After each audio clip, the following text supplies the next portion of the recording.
കാർഷിക സർവകലാശാലയിൽ നടപ്പാക്കിയ NEP വ്യവസ്ഥയെ എതിർക്കാതെ CPI.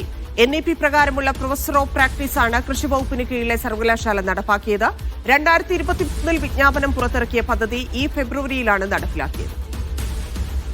വിജിൻ വായന്തോട് ചേരുന്നുണ്ട്. വിജിൻ, വിവരം.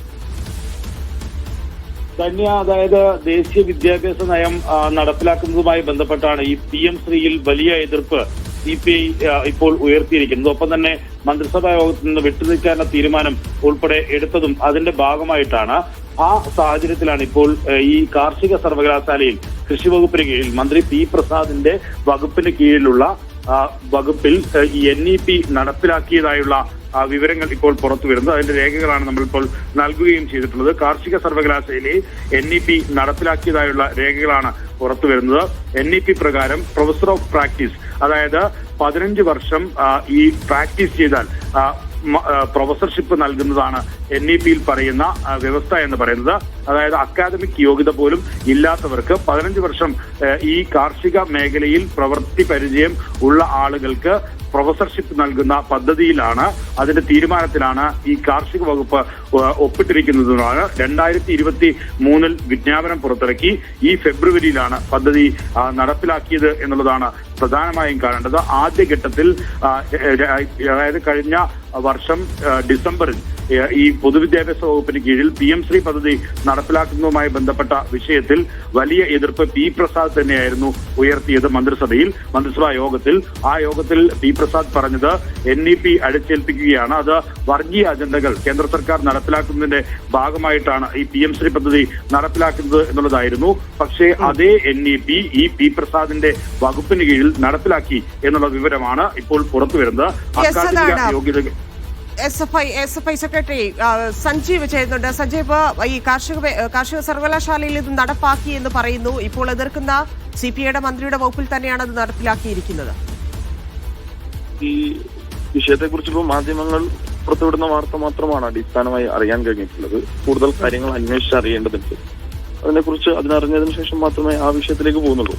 അടിസ്ഥാനപരമായി പറയാനുള്ളത് NEP-യിൽ ഒരുപാട് കാര്യങ്ങൾ നമുക്ക് അംഗീകരിക്കാൻ കഴിയാത്തതായി ഉണ്ട്. അത് അകർഷികാന്തം എതിർക്കുകയാണ് ഇന്ത്യയിലെ ഇടതുപക്ഷ പ്രസ്ഥാനങ്ങൾ ചെയ്തിട്ടുള്ളത്. ആ നിലയിൽ തന്നെ തുടരുമെന്ന് CPI-യും CPM-ഉം പോലുള്ള രാഷ്ട്രീയ പാർട്ടികൾ പറഞ്ഞിരുന്നു. വിദ്യാർത്ഥി സംഘടനകളും സമാനമായ നിലപാടാണ് എടുത്തിട്ടുള്ളത്. അതുകൊണ്ട് തന്നെ ആ നിലപാടിൽ തന്നെ ഉറച്ചു നിൽക്കുമെന്ന് തന്നെയാണ് ഞങ്ങൾ കരുതുന്നത്. അതിന് വ്യത്യസ്തകരമായൊരു നിലപാടെടുത്തു പോകാൻ അവർക്ക് കഴിയില്ല എന്ന് തന്നെയാണ് ഞങ്ങൾ മനസ്സിലാക്കുന്നത്. അതുകൊണ്ട് അവർ ആ നിലയിൽ തന്നെ അതിനെ കാണും. ഈ വാർത്തകളുടെ അടിസ്ഥാനം എന്തെന്ന് ബന്ധപ്പെട്ട പ്രസ്തുത വകുപ്പും മന്ത്രിയും വിവരിക്കേണ്ടതാണ്. അതിനുശേഷം മറ്റു കാര്യങ്ങളിലേക്ക് അഭിപ്രായപ്പെടാം എന്നാണ് തോന്നുന്നത്. അതാണ് മന്ത്രി അതിൽ മറുപടി പറയേണ്ടതുണ്ട്. പക്ഷെ അതിനപ്പുറത്തേക്ക് ഇപ്പോഴത്തെ ഒരു സാഹചര്യത്തിൽ പ്രത്യേകിച്ച് രാഷ്ട്രീയമായിട്ട് എത്രത്തോളം ഇപ്പൊ നമുക്കറിയാം മുന്നണിക്കകത്ത് തന്നെ എന്താണ് സംഭവിച്ചുകൊണ്ടിരിക്കുന്നത് എന്ന് നമ്മൾ കണ്ടുകൊണ്ടിരിക്കുകയാണ്. ആ സാഹചര്യത്തിലാണ് അവരുടെ വകുപ്പിൽ നിന്ന് തന്നെ ഇത്തരത്തിൽ നയം നടപ്പാക്കുന്നത്. അതായത് എന്താണോ CPI-യുടെ വിഷയത്തിലുള്ള അഭിപ്രായം അതിന് ഭിന്നമായിട്ടാണ് ഇത് നടപ്പാക്കിയിരിക്കുന്നത് എന്ന് വരുമ്പോൾ അത് വീണ്ടും ഒരു വലിയ ചർച്ചയ്ക്കും വിവാദത്തിനും കാരണമാകാനുള്ള സാധ്യതയല്ലേ?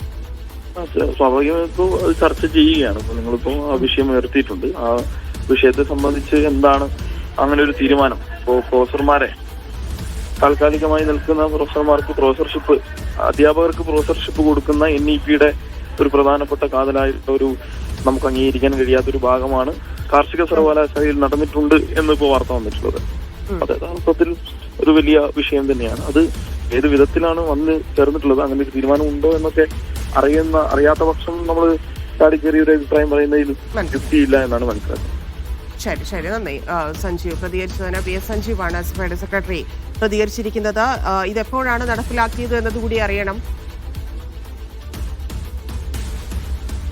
വിജിൻ വായന്തോട് വീണ്ടും ചേരുന്നുണ്ട്. വിജിൻ, ഇത് എപ്പോഴായിരുന്നു എന്നുള്ളതിൽ കൂടുതൽ വ്യക്തത വരേണ്ടതുണ്ട്. മാത്രവുമല്ല ഇതിൽ എങ്ങനെയാണ് ഈ അധ്യാപകരെ എത്തിച്ചിരിക്കുന്നത്, അതിൽ ഇപ്പോൾ ഉയർന്നിരിക്കുന്ന, നേരത്തെ വിജിൻ സൂചിപ്പിച്ചതുപോലെ ഇപ്പോൾ ഉയർത്തിയിരിക്കുന്ന പ്രതിഷേധം ഇല്ലെങ്കിൽ നിലപാട് ആകെ തകിടം മറിയുന്ന രീതിയിലേക്ക് കാര്യങ്ങൾ കടക്കുന്നു. കാരണം അതിനുള്ള അനുമതി നൽകിയിട്ടുണ്ടെങ്കിൽ പിന്നീട് എന്തുകൊണ്ട് ഇതിന് ചോദ്യം ചെയ്യുന്നു എന്നൊരു ചോദ്യം കൂടി അവിടെ ഉയരാനുള്ള സാധ്യതയുണ്ട്.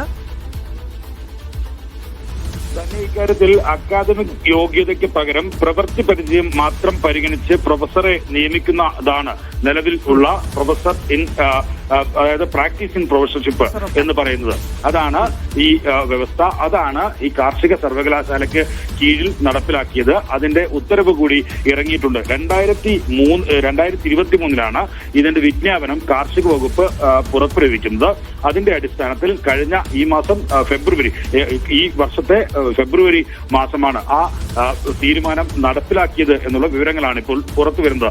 വലിയ ഗുരുതരമായ കാര്യം തന്നെയാണ്. കാരണം അക്കാദമിക് യോഗ്യത പോലും ഇല്ലാത്ത ആളുകളെ ഈ കാർഷിക മേഖലകളിൽ പ്രവർത്തിച്ച് പരിചയം മാത്രമുള്ളവരെ അവർക്ക് പ്രൊഫസർഷിപ്പ് നൽകുക എന്നുള്ളതാണ് നിലവിൽ കേന്ദ്ര വിദ്യാഭ്യാസ നയത്തിന്റെ ഭാഗമായി ഉള്ള ഒരു ബൈലോയിൽ പറയുന്നത്. അത് കാർഷിക വകുപ്പ് നടപ്പിലാക്കി എന്നുള്ളതാണ് നിലവിൽ ഇപ്പോൾ പുറത്തു വരുന്ന വിവരങ്ങൾ.